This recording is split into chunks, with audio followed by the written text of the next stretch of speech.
We all know that scripts and dialogues and objection handlers are important, but the next level includes copywriting and leadership language loops.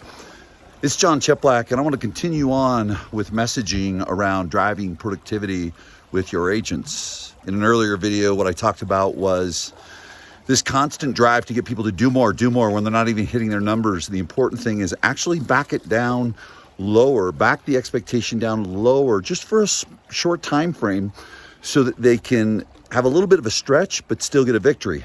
Now, the important thing is, how do you measure?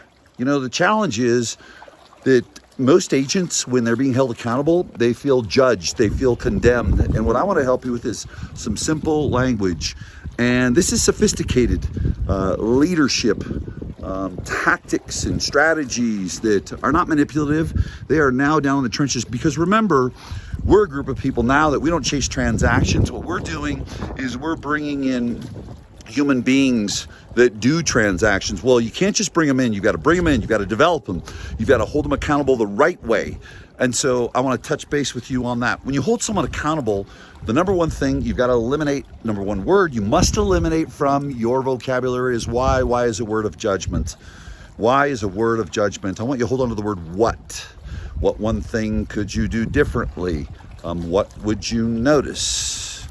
Based on what you know now, what would you do different? What would bridge the gap from what you said you were going to do versus what you did do? What are you willing to commit to?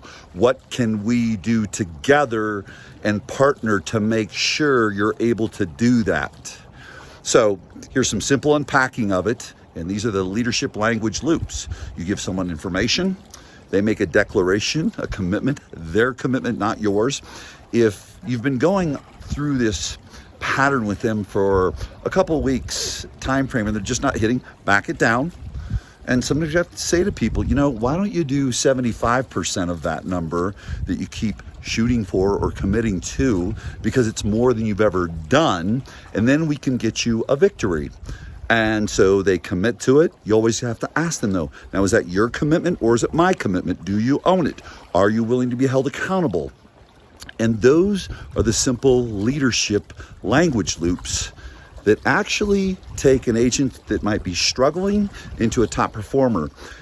Take an agent that's struggling and keep them from actually leaving you, because many agents leave you due to the fact that, you know, we simply think they're just lazy or they're not working hard. No, actually, what you're not doing is you're not developing yourself as a leader and understanding human behavior, just like you do with your scripts and dialogues with buyers and sellers. You do a great job with that. How are you doing with your leadership language loops in driving productivity with your agents? That's the work we do. And that's the reason the leaders that we work with get great results. So hopefully these little tips can help you out.